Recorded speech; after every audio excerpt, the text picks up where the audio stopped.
Family and friends, I welcome you to this gathering, which is made sacred with the spirit of love and friendship you bring to this place on this day.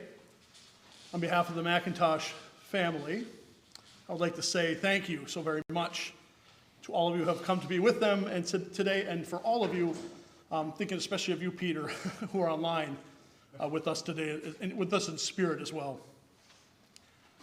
So we are here today to say farewell and honor the life and memory of Jim, to remember him with gratitude for all the light he brought into the world.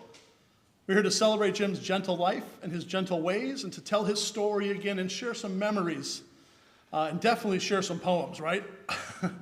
that we will cherish always. Each of you comes with your own unique memories of Jim, for he was not the same person to any two people. And you each bring your own special memories of a man who touched your lives with love and friendship in a myriad of ways. So we come together to remember and to share a bit of what we hold dear of Jim in our lives. And to Jim's family, gathered here and those afar, we pledge to walk this day with you as you begin to walk this journey of grief and begin the process of saying goodbye to Jim in the physical sense, while beginning to build a new relationship with him in the spiritual sense.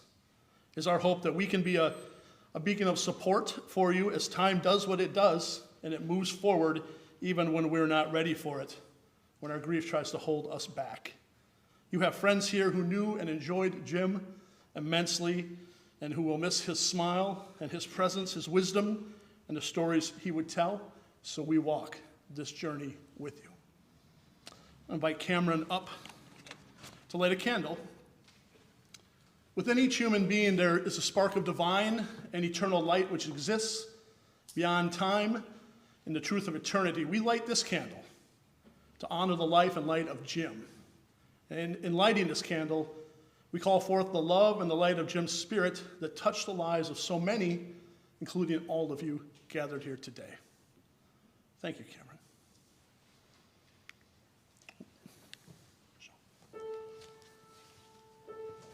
Raise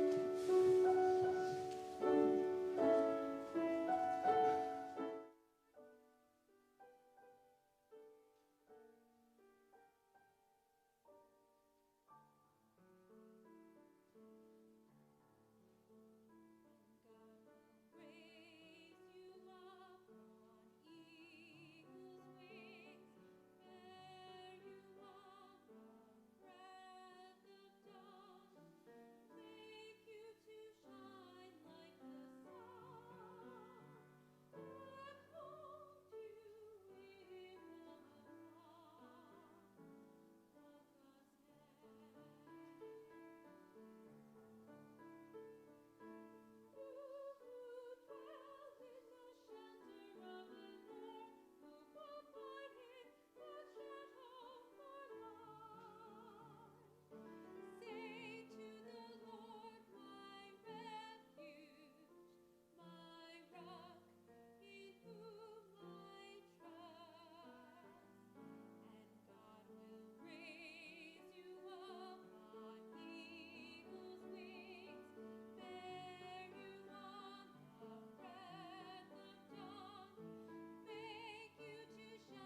Thank you. Will you join me in a moment of centering ourselves in prayer? Oh, gentle and loving God, whose love is as boundless as the universe, grant that your gentle spirit may intercede for us with sighs too deep for words as we both mourn the loss of Jim, as we celebrate his life and the memories of him that we hold dear. Bless this time, we pray, with your presence and your love. Pour out your peace upon Jim's family and friends and all those who knew and loved him.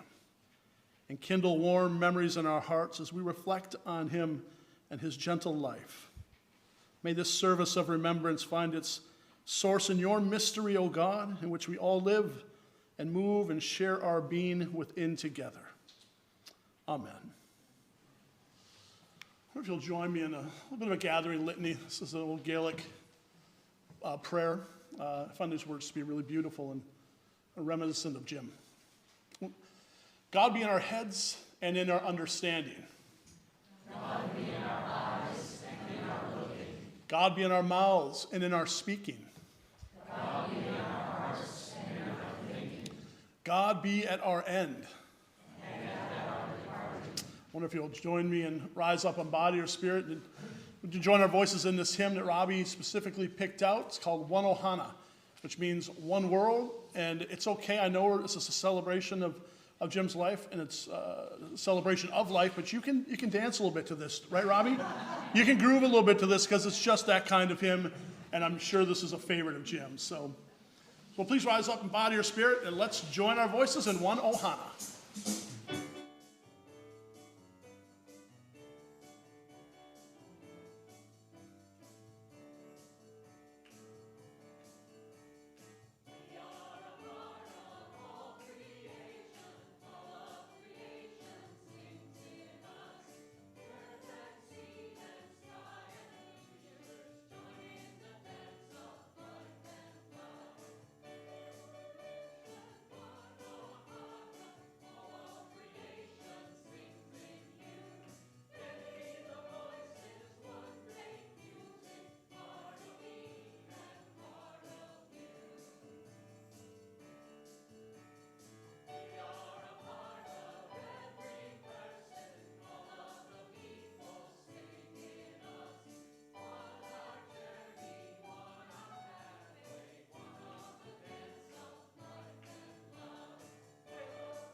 Please be seated. That's for Jim.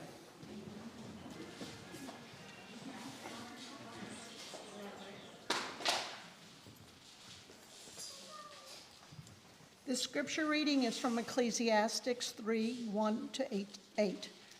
For everything there is a season and a time for every matter under heaven, a time to be born and a time to die, a time to plant and a time to pluck up what is planted, a time to kill and a time to heal, a time to break down and a time to build up, a time to weep and a time to laugh, a time to mourn and a time to dance, a time to throw away stones and a time to gather stones together, a time to embrace and a time to keep from embracing, a time to seek and a time to lose, a time to keep and a time to throw away, a time to tear and a time to sow,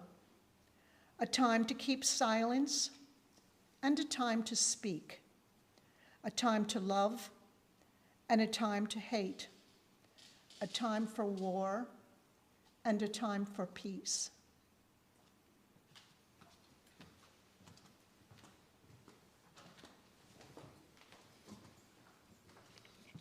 Thank you, Wendy. So on behalf of Faith United Church of Christ and again the McIntosh family, I just want to again say thank you for coming out today to celebrate the life of James, Stuart, Cameron, McIntosh, and for those of you online again, especially Peter, for those of you who don't know, their son Peter is home, is COVID positive and joining with us online today. But to all of you online, we feel your presence here in spirit as well. To all of you, your support means a great deal, I know, to a grieving family who lost their beloved Jim, a husband and father and grandfather and father-in-law, and uncle and brother, as well as just friend to so many gathered here at Faith UCC and in so many other places. We come together to remember this gentle man that Jim was, who's brought us together today to laugh and to cry. It's okay, you can do that here, to cry and to offer support to one another and to share our collective grief and to share stories of Jim's life. And there'll be a time in just a little bit, in fact, following a video that Kaylee put together for us, really special video where you can come up here and share something about Jim that you'll remember, any kind of story or maybe a cherished poem that he wrote, or just to share something about some way that he touched your life. And I know that's why you're here today, so we will have that time in just a little bit. Hey, speaking of the word journey, whenever I think of Jim, I think of the word journey. Kind of sums up for me Jim's life in that one word, journey. Jim's life just seemed like one long, inquisitive journey of living deeply, and especially of looking and peering deeply into the world in what can only be described by me as a really deep sense, a sacred sense. Now, I got to know Jim and began to see that through his participation in a group that we have here at the church, a group that still meets every Thursday morning called the Spiritual Study Group. And Jim was a really active participant in that group for many years. He didn't say much. Jim didn't say much, but he really liked to listen. He loved to listen and to observe, and then every once in a while, maybe one time per session, Jim would just raise his voice. He didn't raise his hand, it just kind of came out. And he had something to say. And Jim would chime in with just something really, really deep, something just really well thought out. And every time he spoke, there was a certain feeling. And I know others of you that were in that room with him perceived it as well. There's always a feeling that we're going to hear something from Jim that just contained great wisdom. Because that's just the guy he was. It's like he was always speaking poetry to us, helping us to see the world a little differently, perhaps how he saw it as a poet, a deep and wise observer to the world. And I always came away with something often profound after those sessions or just in other conversations that I had with Jim, and I know I can say the same for many others in his family, I'm guessing, and for sure in this church. That's why it didn't surprise me to learn that Jim had started writing poetry, that he was a poet. I didn't know that at first, but I learned it. He started writing poetry later in life. And I didn't know that until he read some of his poetry here in a little, right up over here, little makeshift talent show that the Thursday spiritual group put on. And I remember just being in awe when he would read of the depth and yet the humility of his words. And I told him that, and boom, I had 2 books in my hand. Here. Jim was doling out books everywhere. And rightly so.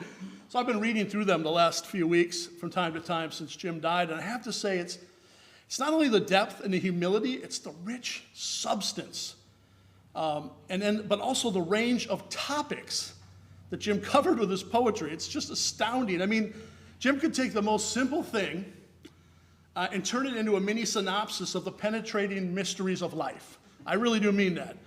Jim has poems about everything. You all know, look through those books. Turn to a page and you'll read a poem about justice. Justice issues were very important to him. Or you'll read about love, or things about reconciliation or forgiveness, deep introspective issues and subjects, which he handled with such thought and such care. Turn a few more pages, and Jim is writing about the grocery store. Or his computer that he called Ode to a Computer. His words, his just way of seeing the world in this kind of haiku style of writing takes you on a journey into the poems themselves, making you feel, doesn't matter what he's writing about, that you're right there with him. He just had that gift. He titled a couple Backyard and another Gulf Coast Rains. And when you read them, you feel like you're in his backyard, or you'll feel like you're standing there with him in those Gulf Coast rains. Vivid, humble, serene, deeply sacred. I want to share I warned Robbie I was going to do this. I want to share my favorite poem of Jim's, one of my favorites. You know what it's called? Bacon and Eggs. You're going to love this. Okay, this is Jim. This is a good bacon and egg morn. The air is real chilly, the sun nice and warm. A leisurely breakfast out on the porch with coffee and tea, the tongue nearly scorched. This, after our walk with Tiki the Hound, who has pulled us around with energy unbound. Now we can relax and read the morning paper, catch up on the news, and enjoy the comics caper. Life, all of life, from the seemingly infinite wonder and mysteries of the world and nature to the most ordinary of activities like a leisurely morning around breakfast. Jim just had this way of making each moment, each thing he observed, each person he met sacred. What a gift. That's the Jim I had gotten to know in the short time that I knew him.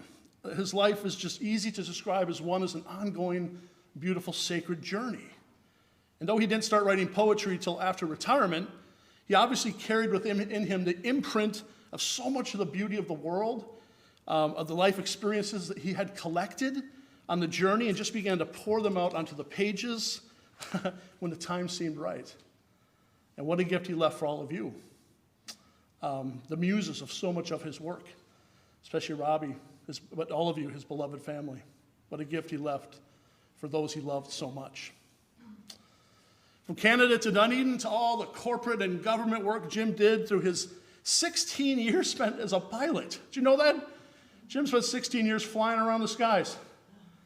And through all his many hobbies and his poetry, and especially through his 62 years of marriage to Robbie and his dedication to his family, Jim stands as a life fully well-lived. Fully well-lived. I am happy for the opportunity to know such a gentle and good man who taught me so much about my own spiritual journey, simply by the ways in which he lived with such intention and grace. That's who I remember. The world has lost what the world needs more of in the death of Jim. You know what that is? More peace, more searching and seeking, more tuning into the rhythms of nature and seeing the world with these sacred glasses that he wore. But the heavens, whatever they are, as Jim would say, they got a great muse to sing their praises. And I know you, Robbie, and family will miss him dearly, but I know that because of the gifts he left of himself behind, he will be with you all often. And I don't know about you, but I will never sit down to bacon and eggs in the same way again. And you know what? I thank Jim for that gift. Amen. We're going to experience a beautiful video put together by Kaylee. Thank you for your work in this, and hope you just sit back and enjoy these images and the music, the way it's all put together. I think it's going to move you deeply.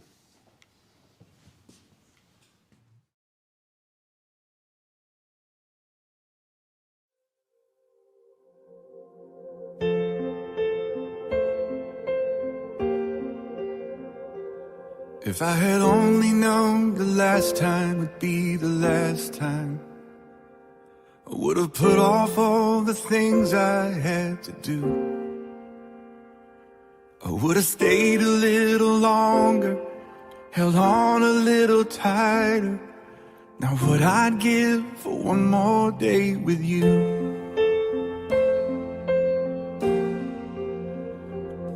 'cause there's a wound here in my heart where something's missing. And they tell me that it's gonna heal with time. But I know you're in a place where all your wounds have been erased, and knowing yours are healed is healing mine. The only scars in heaven that won't belong to me and you. There'll be no such thing as broken, and all the old will be made new. And the thought that makes me smile now, even as the tears fall down, is that the only scars in heaven are on the hands that hold you now.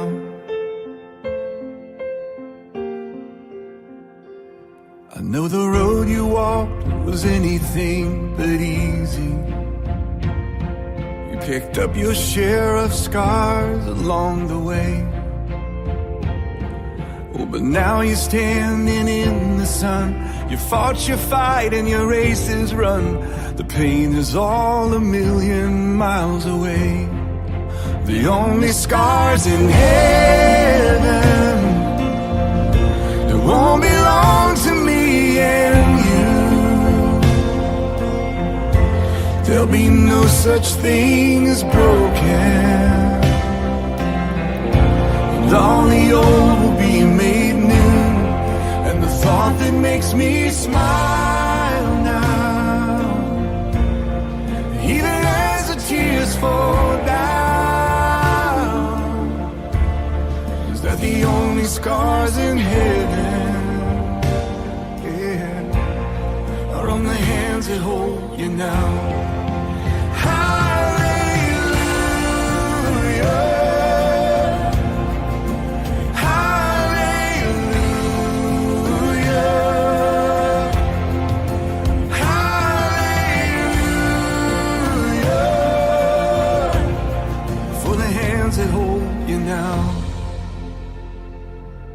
There's not a day goes by that I don't see you. You live on in all the better parts of me. Until I'm standing with you in the sun, I'll fight this fight and this race I'll run, until I finally see what you can see. Oh, the only scars in heaven that won't belong to me and you. There'll be no such thing as broken, and all the old will be made new. And the thought that makes me smile now, and even as the tears fall down, is that the only scars in heaven are on the hands that hold you now.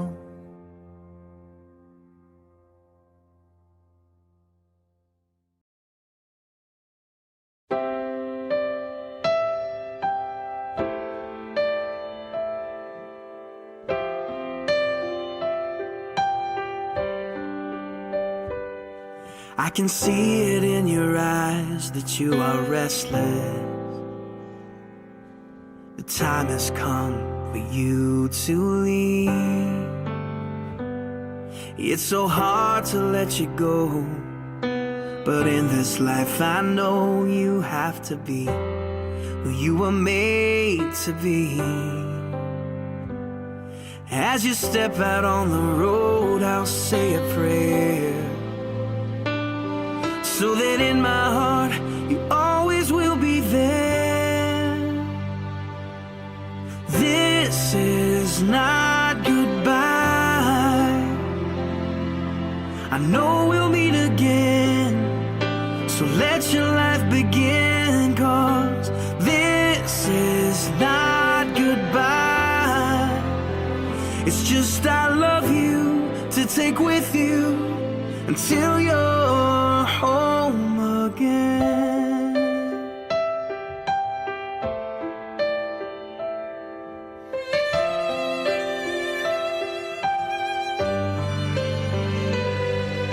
The stirring in your soul has left you wondering, should you stay or turn around? Well, just remember that your dreams, they are a promise, that you were made to change the world. So don't let fear stop you now, 'cause this is not goodbye. I know we'll meet again, so let your life begin, 'cause this is not goodbye. It's just I love you to take with you until you're home again. Oh, I know the brightest star above was created by the one who loved more than we'll ever know, to guide you when you're lost. What started as a still small voice is raging now, and your only choice is to follow who you are. So follow who you are, 'cause this is not goodbye. I know we'll meet again. Oh, this is not goodbye. I know we'll meet again, so let your life begin, 'cause this is not goodbye. It's just I love you to take with you until you're home. It is I love you to take with you until you're home. It is I love you to take with you until you're home again.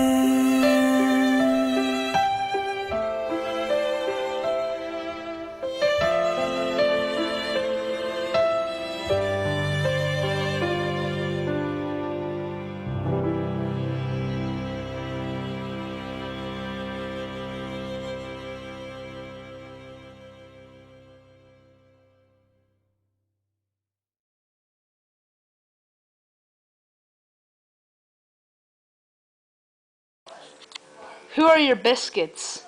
What? Who are your biscuits? What? Who do you Who do you refer to as your biscuits? My biscuits? Yeah. Good Lord. What now? What's that all about? That's another synonym for Yeah. homies. Bees and dogs. A friend? Yeah. Biscuits. Yeah. Holy mackerel. So who are your biscuits? Oh, I have lots of biscuits.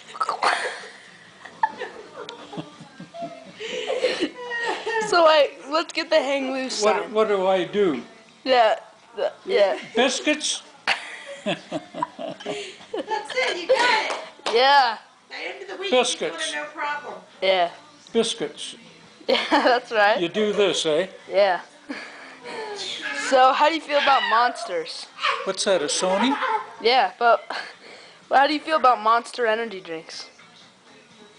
I really don't know what monsters are. What about your Red Bulls? My Red Bulls, Yeah. they get kind of sore every once in a while.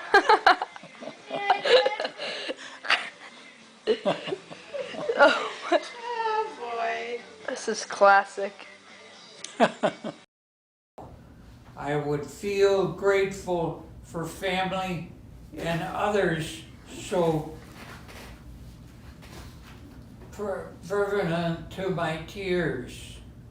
I want to feel blessed for all the experiences of life, though my only Sadness would be my separation.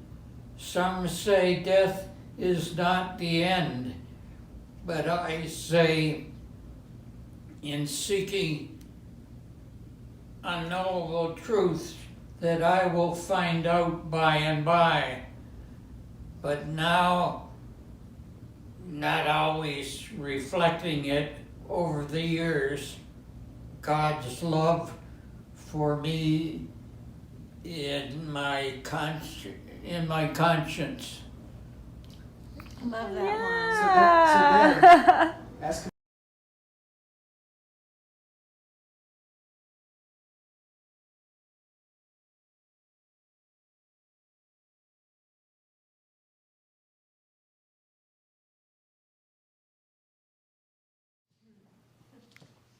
Wow. That was really beautiful. Just feel like you know him so much better now, right? I have a feeling that given a little more time, there would have been a poem called Biscuits coming out. Red Bull and Hang Loose. So we have Peter, obviously is at home, unable to be with us, but he did send in a video reflection. So Rob, would you like to play that one first and then you come up and reflect, or would you like to, Robbie, would you like to reflect first, or do you want to play the video from Peter? Well, I was going to have some of the others read some poems, maybe do that. Why don't we hear from Peter? Okay, let's hear from Peter, and then we'll open it up to family and friends. This is Peter McIntosh reflecting on his dad. Hi everyone, I'm Peter. I'm the youngest son. And I'm heartbroken I can't be with you all in person today to celebrate the life of my dad. I'm remembering some times from when I was real little, about 2 or 3 years old, and playing with my brothers, Ron and Ian, in the crawl space of our house in Webster, New York, and walking through the fields with my dad behind our backyard to visit the tree fort, and looking out across the field, looking for the red fox while I'm peering at the Hills' distant farmhouse. The Hills were neighbors of my parents, who they often visited to share moments of conversation or to provide or receive assistance with life's happenings. I was the little guy, the baby brother, the youngest son, who surprised mom and dad after they adopted 2 wonderful boys. Each of us are about 15 months apart in age. At my wedding, Dad recounted in his father of the groom speech that my birth set forth a question in his mind. How are we ever going to pay for 3 boys to go through college at the same time? Dad was a pragmatic thinker, a planner, an accountant by trade. He was also a deep thinker, caring and sentimental, a poet at heart. Dad planted 3 pine trees in our yard off 5 Mile Line Road in Webster. Those trees memorialized that his 3 sons once roamed that property of the home he and my mom built out of town a bit, surrounded by open fields and the Hills Fruit Farm. My dad got a job at Bendix Westinghouse in Elyria, Ohio, and in November of 1969, we moved there onto suburban Michigan Avenue from our country road home in Webster. I remember a rainy journey along the Great Lakes in our gray Volkswagen station wagon, with my mom driving and my brothers and I anxiously riding seatbeltless in the back. Dad's new job was a managerial accounting position, working for a division of Bendix, and what little I understood about that at that time, his new employer manufactured brakes for those same semi-trucks that taunted my mom as she navigated the traffic and the weather along I-90 on her way to our new Ohio home. I remember pulling up to Michigan Avenue, and the rain had cleared and the sun began to shine. It was a cool November afternoon. It was time for my nap, and Mom settled me in on the hardwood floors of the master bedroom of our new house with a blanket and an open bag of pretzel rings. I examined the ceiling, the floors, and each corner of that room, and I could watch the sunlight from the windows dancing off the walls, along with the echo. I could hear the echoes from my feet and my hands tapping on the hardwood. I couldn't sleep, and I couldn't wait to see my dad. He had come early to take care of some business. As we settled into our new home, the layout of the furniture in my mom and dad's bedroom was set in stone. That layout didn't change much for the entire life we had in Elyria. I used to love to sneak into my parents' room and look into the top drawer of my dad's dresser. It was full of hints of his life before me and my brothers. Things like pocket knives and tie clips, cigarette lighters, and tobacco pipes. They caught my attention and my imagination. Dad was outdoorsy. He liked to get dressed up for special occasions. Did he really smoke? At one point, I recall him saying he went to see a hypnotist, and I later found out he was hypnotized to quit smoking. He said it worked, and that from that point on, the taste of tobacco would make him sick to his stomach. Most Saturday mornings on Michigan Avenue were full of chores. My dad was adamant about earning your allowance. He and my mom made chore lists and expected us to complete the task before we went out to play. And if we couldn't find any available playmates or otherwise we were bored, Dad always had a new weekend project he was working on that we could watch or help with. When we were the right age, he taught us all how to mow the lawn and care for the lawnmower. Ian took to construction and mechanical things naturally, so he and my dad completed many home improvement projects together over the years, like finishing the basement, family room, adding a bedroom in the basement, laying drainage tiles below ground around the back and sides of the house, and putting a new roof on the house. Sometimes I would watch or help with small things that I could do. I learned from them both, but I never seemed to be as skilled as either, and I was often amazed at their accomplishments.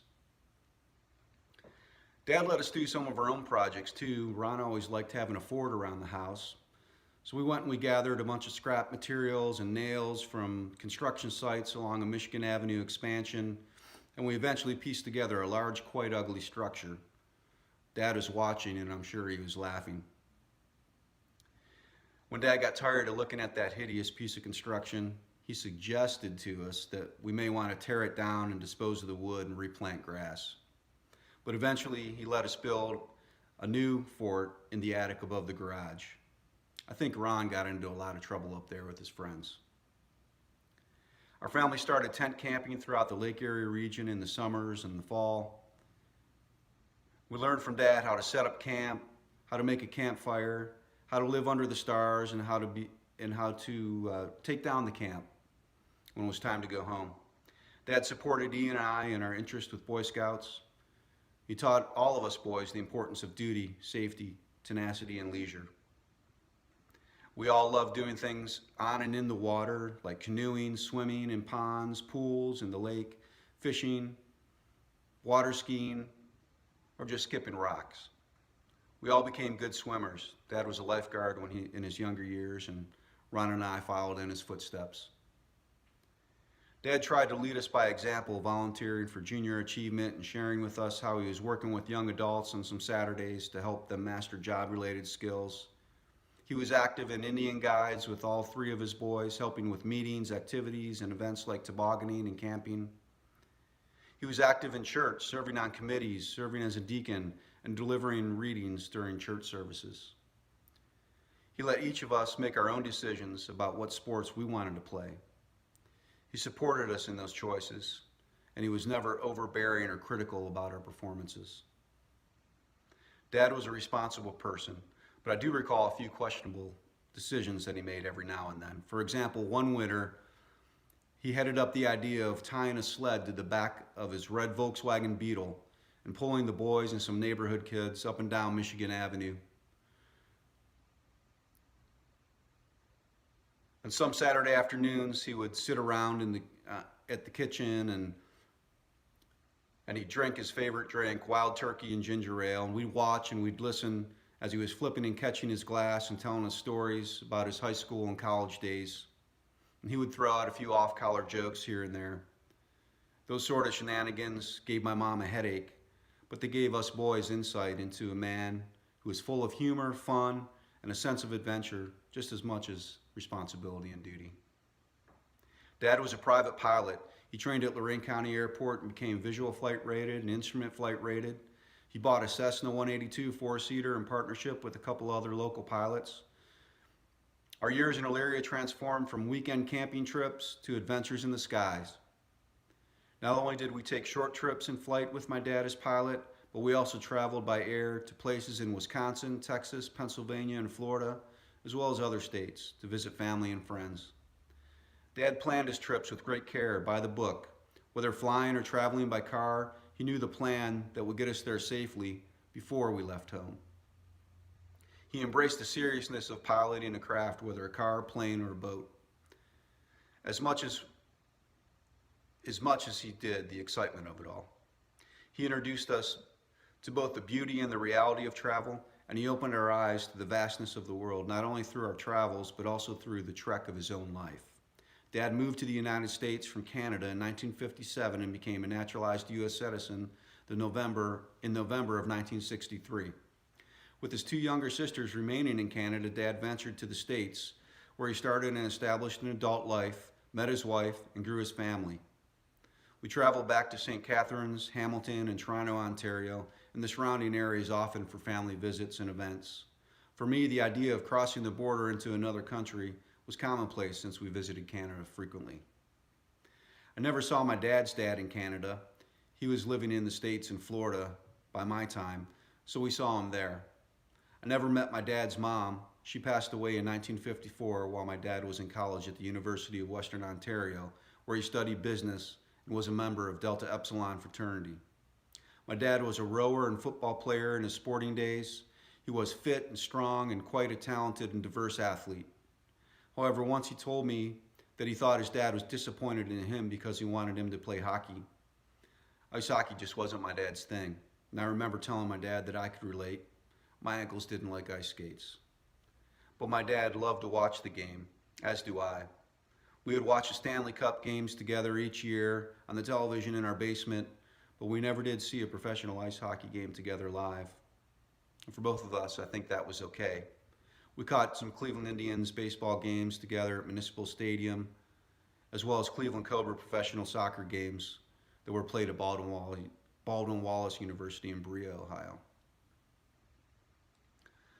Our home in Elyria was one where neighborhood kids would come and play and hang out. My dad became known as the warden around the neighborhood.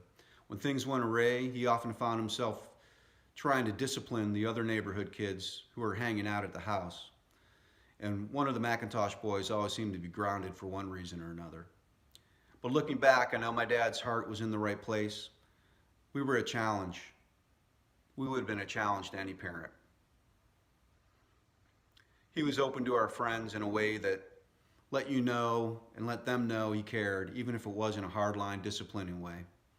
I know many of my friends later mentioned to me that they respected Dad for who he was and how he involved themselves in their lives.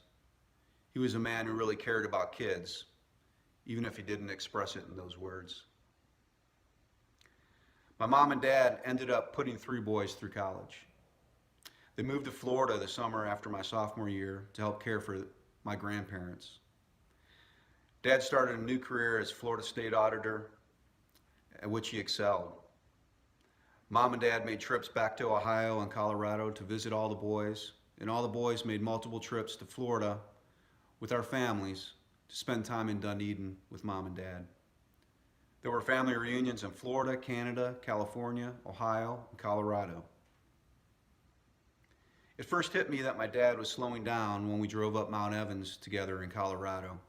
He was unsure about even making that trip up to 14,200 feet above sea level. It took some convincing by Jake, his oldest grandson, and me, his youngest son, to pursue the day-long adventure starting for me in an aunt's house in Denver. The 3 of us drove the I-70 corridor and then up to the top of the mountain. We got out a few times for pictures along the way, but Dad was reserved and always seemed hesitant to be on the mountain that day. But when we had driven up to the highest point possible and then watched Jake make a hike up to the very highest point, Dad had a smile on his face. 3 of us talked about how great it was we had that experience together. But I could see that the spark of adventure for Dad was fading with his age. At least that kind of adventure. So Dad turned to a new sort of adventure.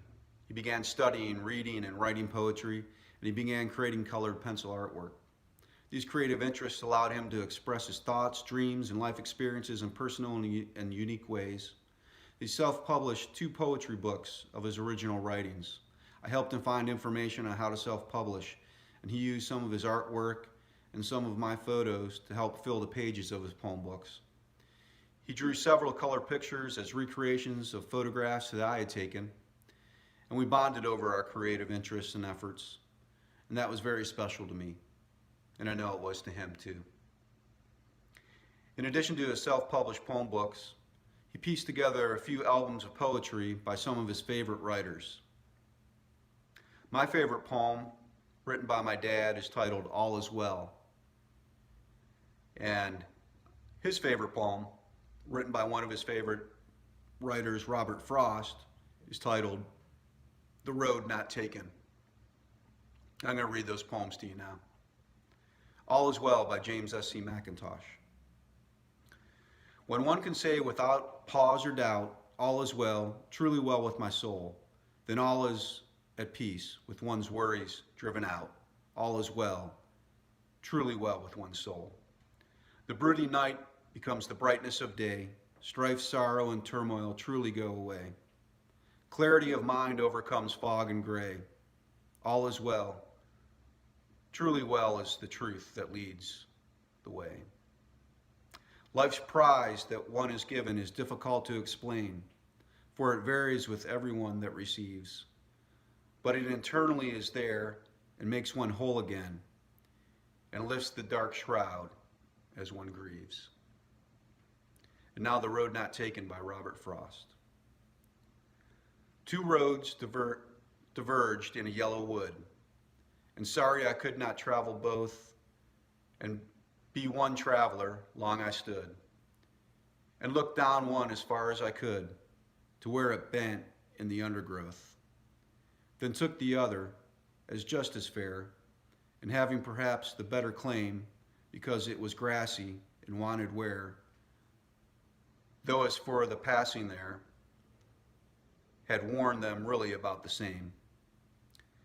And both that morning equally lay, in leaves not step had trodden back. Oh, I kept the first for another day, yet knowing now, but knowing how way leads to way, I doubted if I should ever come back. I shall be telling this with a sigh, somewhere ages and ages hence. 2 roads diverged in a wood, and I took the one less traveled by, and that has made all the difference. Dad was a devoted husband of 62 years. He states in one of his poems that he believes that love is the whole world. He loved my mom deeply. And as in any marriage, they had other ups and downs, but I know Dad was always dedicated to Mom. They both worked hard at their marriage. He knew he married a very special woman and that they created a wonderful family. It turned out my dad was a dog lover. However, it seemed to all of us he didn't really like our first dog, Froofy. That dog was a golden retriever and it would rip and tear up everything as a puppy. That dog just needed to run. And we lost Froofy one winter day when he slipped out the back door of our house and didn't return. I think Dad was sad about that, I think. Next came Mischief, also known as Missy. He was a stray that followed Ian home from his paper route. And this dog was mighty. We saw him jump off a cliff that was 25 feet and he landed in a river and he was fine. He got caught up in a tire well of a passing car and kicked out and just had minor scrapes and bruises. Missy could scale a chain link fence up one side and down the other and be just fine. He ended up moving to Florida with my parents and he ended up dying there with my dad. I guess Dad ended up missing Missy after he passed away, so he began adopting greyhounds. Dad loved the company of his first greyhound Baxter, and then his second greyhound Tiki, who both kept him active with daily walks. My dad had some great gym quotes. I always liked "easy does it" and "slow and steady wins the race." But as a young lad, my dad once said to me while we were canoeing at Finley State Park in Ohio, "Peter, the fastest way from point A to point B is a straight line." He told me this as I paddled, trying to keep the boat straight. I thought about it for a little bit, and I told him I agreed, but also replied with a question: what if there's a mountain or some other thing in the way? He chuckled and said, "I guess you have a good point there." But he always had a logical answer. Sometimes you just have to zig and zag. I did a lot of zigging and zagging that day in the canoe, trying to keep it in a straight line. But Dad made me a much better navigator. 5 or 6 years ago, my dad was diagnosed with frontal temporal lobe dementia. It was a slow decline physically and mentally ever since for him. It took away his ability to verbalize how he was feeling, let alone say much of anything. It became most often that the best he could do was to nod yes or no. You could see in his eyes that he understood most things, but he just couldn't elaborate with a response like I'm sure he wanted to. That had to be frustrating for him. His journey at that point was certainly not traveled in a straight line. But come to think about it, nor is my dad's path his entire life. Dad had a couple of close calls over the past 5 years, and we thought we might lose him before we did. I look at his passing as a blessing. He's on to his next journey. That sense of adventure that once glowed so strongly in him as a youth is surely now renewed. In my last interaction with my dad, I asked him if I could take his picture. He smiled and he let out a big laugh. I think he would want all of us to remember that warm smile and laugh, his kind heart, his quiet manner, and his sense of adventure that can be found in the story of his life's journey. I think he would want us to celebrate his life rather than mourn our loss. And I think that if asked for it, Dad's life advice to anyone would be, take the road less traveled. Easy does it. Slow and steady wins the race. I'll close with one more poem that my dad wrote, and it's simply titled Heaven. He bent down from heaven and blessed me. Where is heaven, someone asked? I don't know, I answered. It may be buried somewhere in humanity. God bless you, Jim McIntosh. We love you.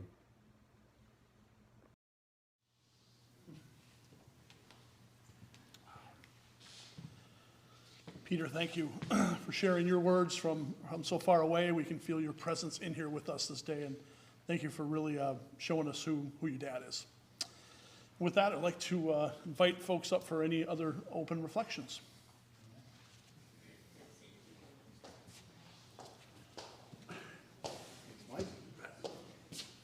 Hi, everybody. Thank you for coming to celebrate my father's life. Pete, thank you so much for taking all of the material that we can go over. You can bring that camera there and tell him right. Oh, I told him, yeah. And Kaylee, thank you very much for putting together that video. That was awesome. I guess where I'll pick up where Pete left off briefly was the one thing that really amazed me about my dad's later years in particular was when he retired, he took up the two of the things that Pete alluded to in doing his poetry and doing his artwork.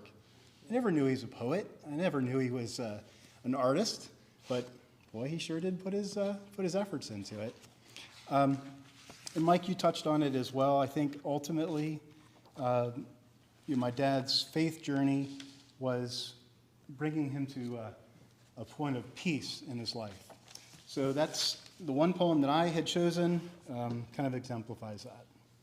It's called The Peace Within. When there is peace within yourself, there is room for a growing, changing mind. There is room for insight into deeper understanding. There is room for positive attitudes toward others.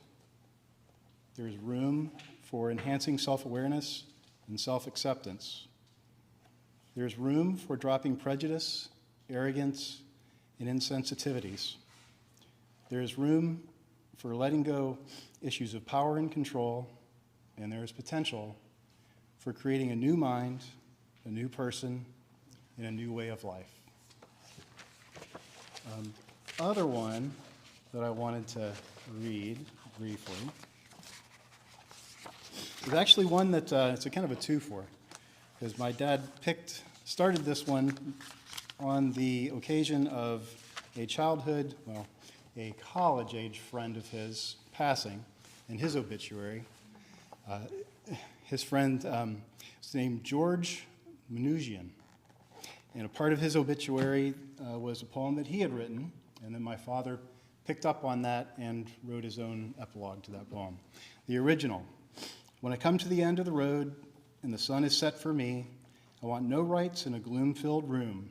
Why cry for a soul set free? Miss me a little, but not too much, and not with your head held low. Remember the joy and the laughter we shared, and lovingly let me go. And this is my father's part. These profound lines are by a friend of mine from youthful rowing days. They express his last wishes, and for his life he gives thankful praise. His poem for me had just the right touch. I like it a lot, and those rhymes very much. Thank you, everybody. Appreciate your time. I think that one's called Mooner, right? Mooner. Yep. I picked up on that one as well. Invite anyone else up.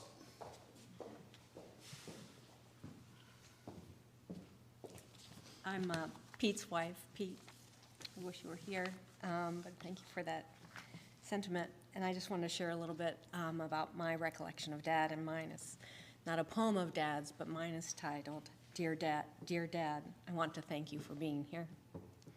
The first time I met you was a visit to Florida with Pete to see you and Robbie, and you welcomed me with open arms, with so much acceptance, and I felt at home and so at peace.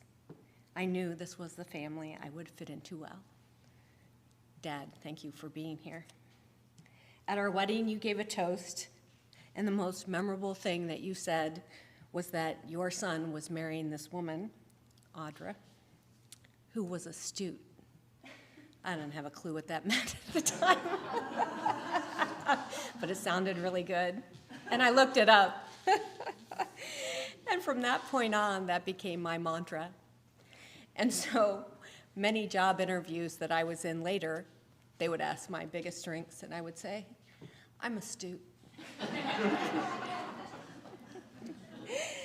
And while I had to look up at the word from time to time, it was what you thought of me, and that was all that mattered.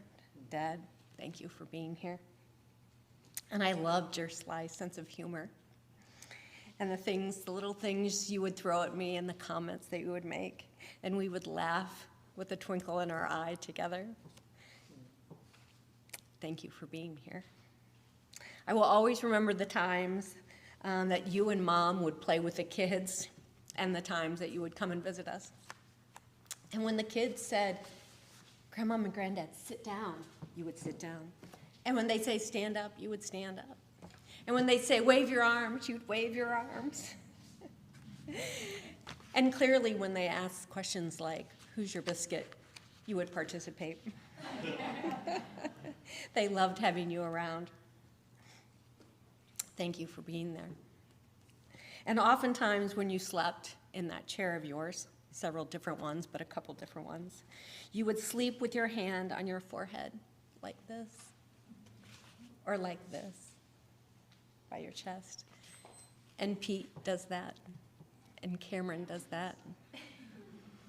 And Dad, thank you for being here. And we always laughed about the amount of butter you would use. You would take a bite of peas and a pat of butter, and that would be your bite. And we always claimed that Cameron got his love of butter from you. And we thank you for being here. And I picture you at the end like I saw you on that first visit when we left Florida. And Pete and I were in the car getting ready to head back to Ohio, and you and Grandmom stood outside the McIntosh pink house with the McIntosh sign because it was early morning, and you would wave goodbye and a smile on your face. And that is the man I first got to know, and the man I will always love. Dad, thank you for being here.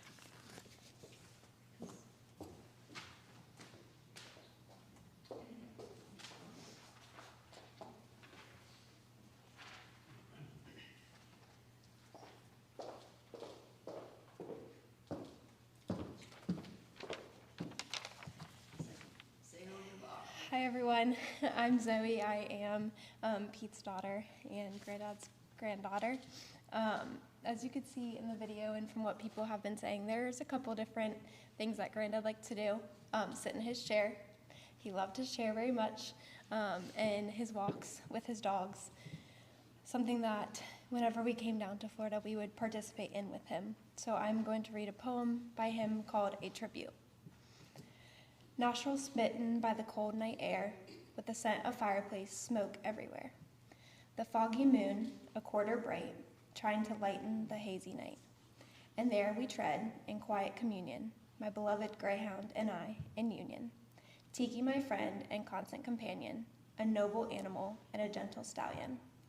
Bright eyes alert to sights all around, with ears pointed up, nose occasionally to the ground. Reminds me of Baxter, our earlier hound, passed on beyond us, but spiritually around.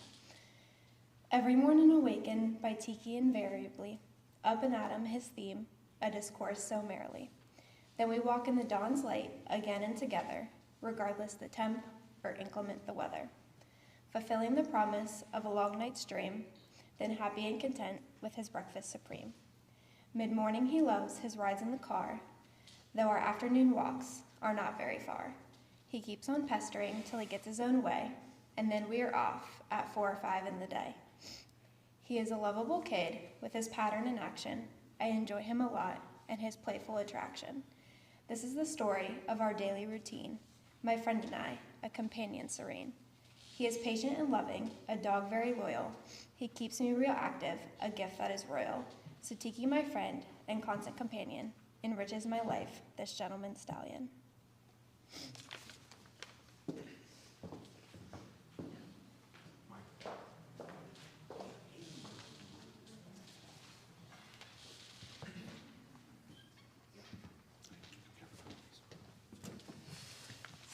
Hello, I'm Cameron McIntosh. I'm the son of Peter McIntosh. Dad, thank you for that video. That was amazing. And I am the grandson of Jim McIntosh. I would like to read 2 of his poems today. My granddad was very into sports, as my dad mentioned, and he was a rower as well. And this poem was in remembrance of a race back in his days. So, the sculler reaches out for the catch, to give his slim shell a longer run, as he tries to capture a smooth, rhythmic pace for the race that has only begun. His mind is overriding the pain and the distant cheers, as his heart and temples pound inside his throbbing ears. His mouth dry like sand, with each gasp hotly aired. Toward the end of the race, he is rowing on nerves. Empty, aching muscles by exhaustion are impaired. It lasts no longer than 6 torturous minutes, his thin shell tying for only second place. The froth-corrupted lips of the sculler contort his heavy, grimaced face. Held high by his plight for desperate glory, yet again total victory escapes his embrace. Still a part of his life and his story, remembering the sport and the race. The second poem that I'll be reading is titled To Cameron. This is in remembrance of a visit we took to Florida back in 2007. Remember the fun you had out at the beach? The water was wet and chilly. It made you give a screech. Your dad swung you around over the water holding your hands, and you also played with your scoop and pail digging in the sand. The seagulls were diving for the popcorn you threw. It was a great time for your parents, your sister, and you. Thank you.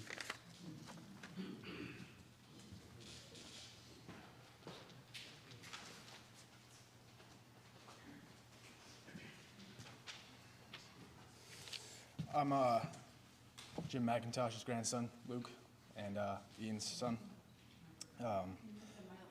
Oh, yeah, sorry.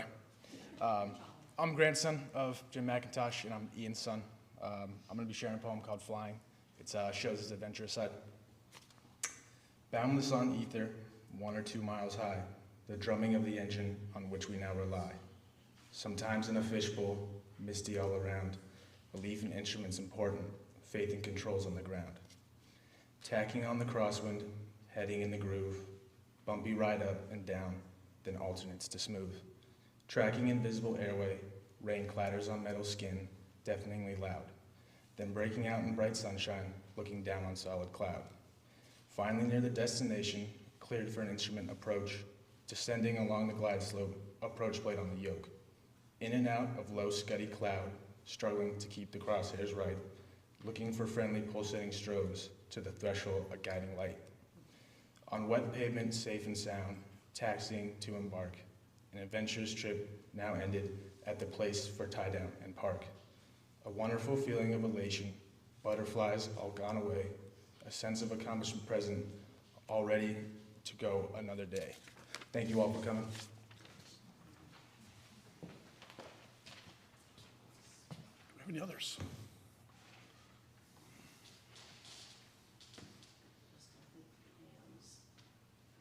Oh, Anne's got- Do you wanna? No.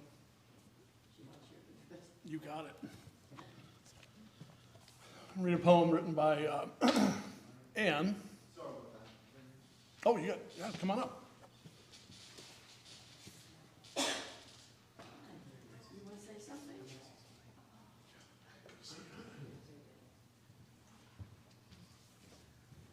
How's it going, everybody? My name is Odell August, and I work with Avail Home Care. And I got to meet Jim at the back end of his life. And through that experience, I will forever cherish the honor of growing with the family and seeing the passion and faith that they had for each other. Thank you.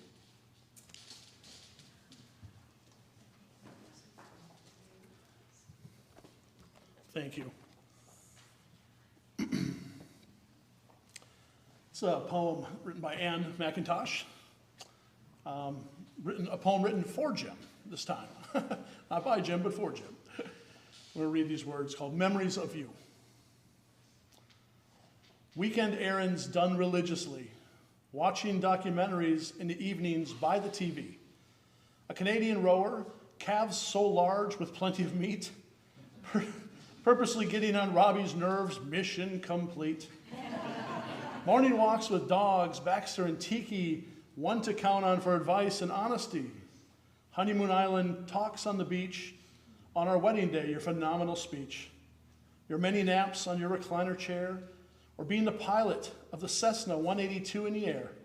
Your love for canned soup, key lime pie, wild turkey, and ginger ale, but especially my Italian salad, loaded with kale.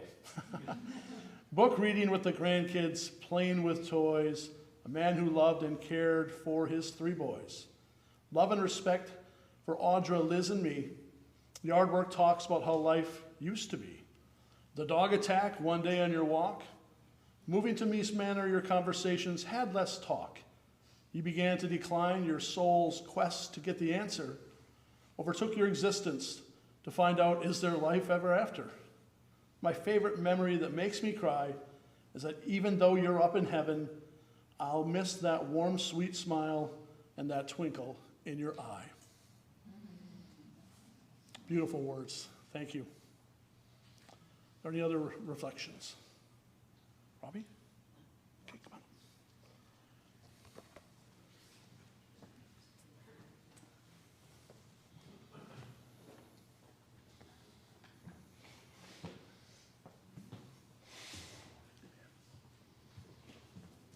Put yourself right on top of that.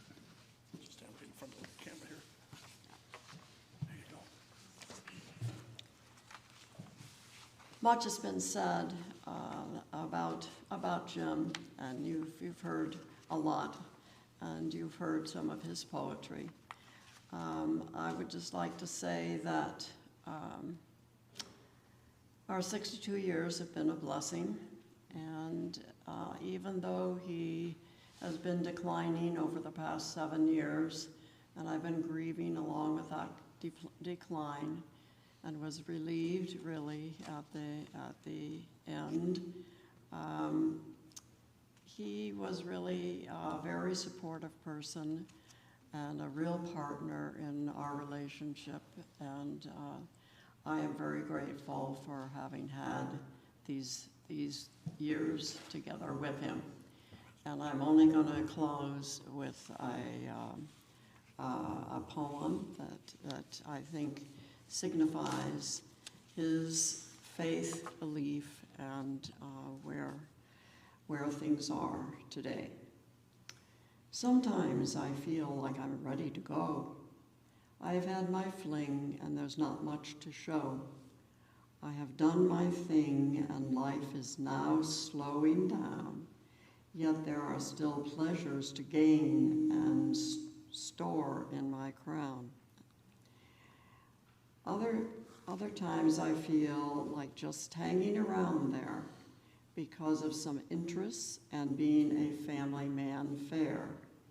There are friends and relatives to cherish who are important to me, and there are still things to do and places to see.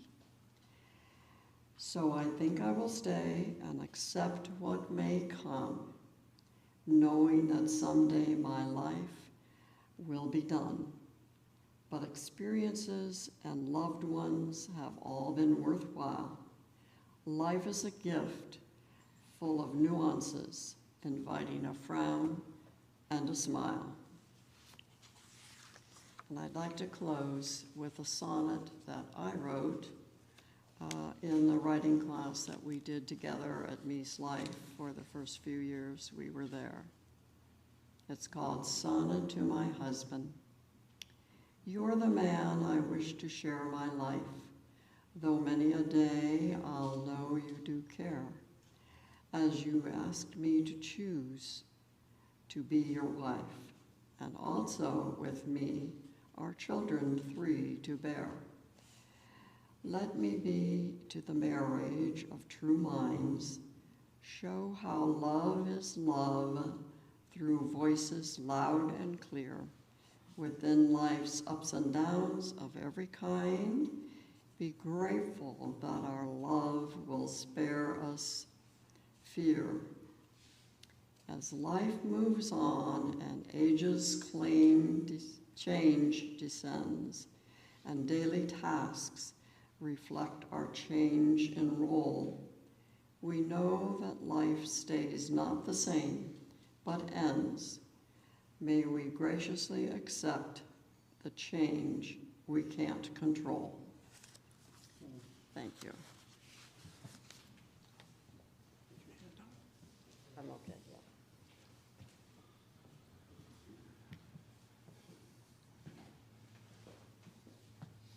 Just want to say thank you, everyone. Thank you, family. There's a few mic issues here, but we'll get that worked out. Thank you for the beautiful reflections.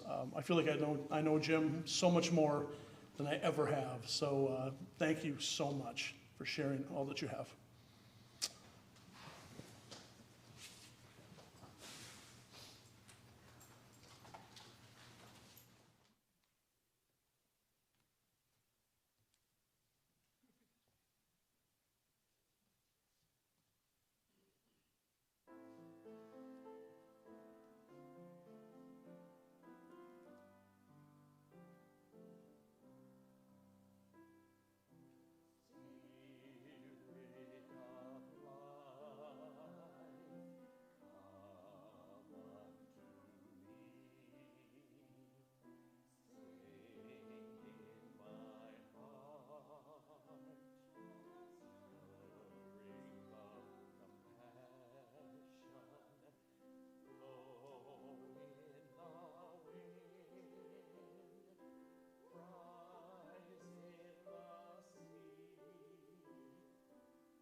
wonder if you'll join me in a moment of a little deeper intentional prayer and centering in this time.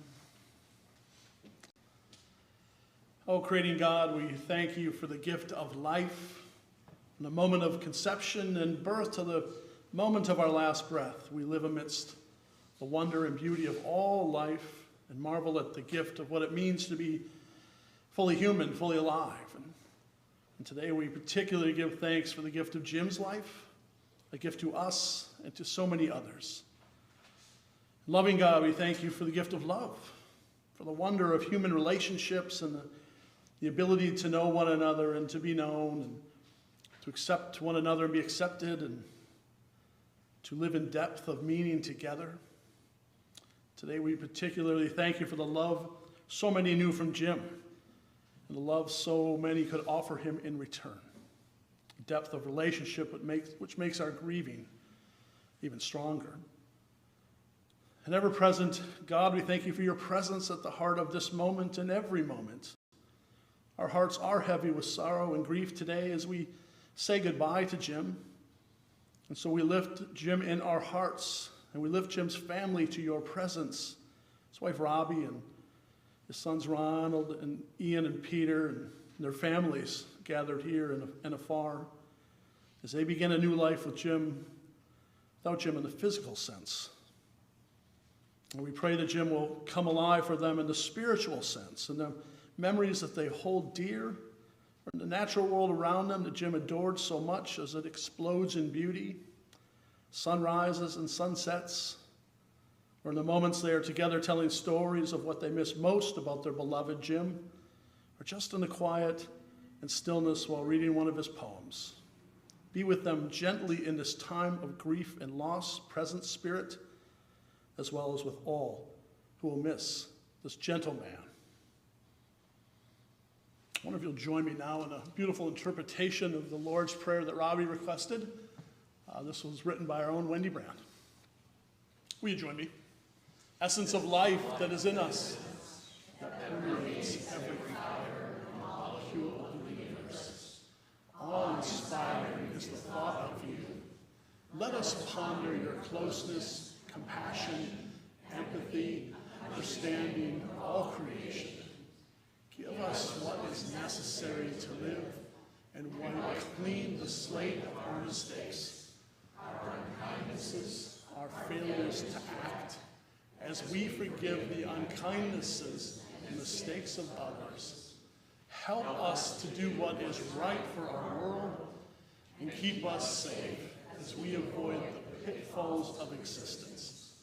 For you are us, our connectedness, energy, power, and magnificence. For all time, eternity, and timelessness. Namaste and amen. I wonder if you'll rise up, my friends, in body or spirit. We're going to sing a hymn in just a second, but before we do that, we want to commend our brother, James McIntosh. Please rise up in body or spirit with me. No one knows what lies beyond the grave.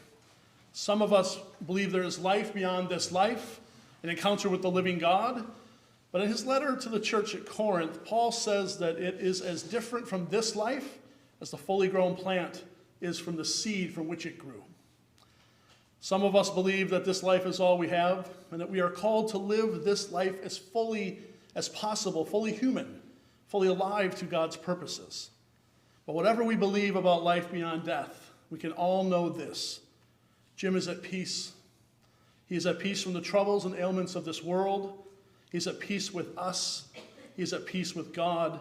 Jim's atoms have re-entered the great cycle of nature and the cosmos. But Jim's spirit will live on in those of us he has influenced through his life.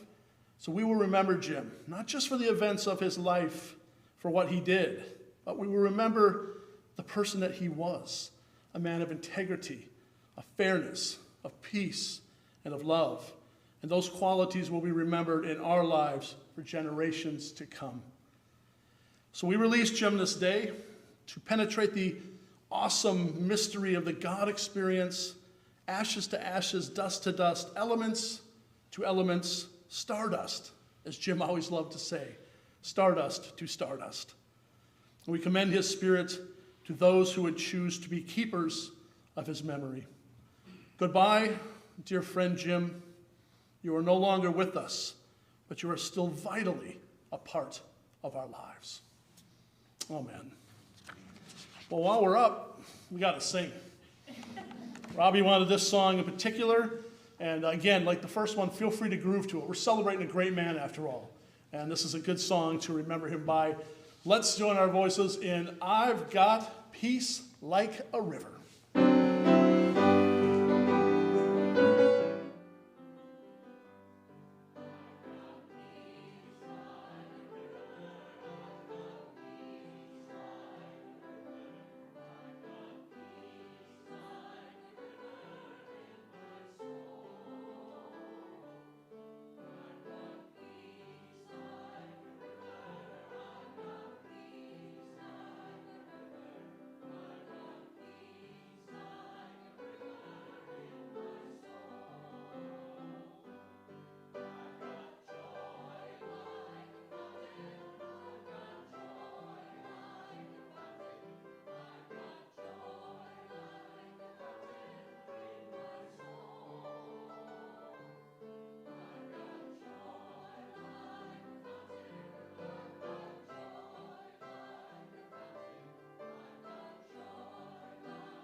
That's what I would want us to conclude this service. I love the couple walking by that's looking over here like, what in the heck is going on in that place? Can't be a funeral. That wouldn't sound like any kind of memorial service I'd ever know of. It's Jim McIntosh's, and that makes it really special. As we depart this spiritual place, this sacred space that Jim knew well, please know we have some cookies and some coffee. And stick around. There's some things about Jim's life out in the gathering space there, so please continue to enjoy one another and tell some stories about how Jim impacted you. Read a couple of his poems. Some of his books are out there too, so it will just keep celebrating a really good man. But before we go, may God bless you and keep you. May God's face shine upon you and be gracious unto you, and may God bring you deep peace now and forever. Rest in peace, Jim McIntosh. Be in peace, McIntosh family. You're loved here. Amen.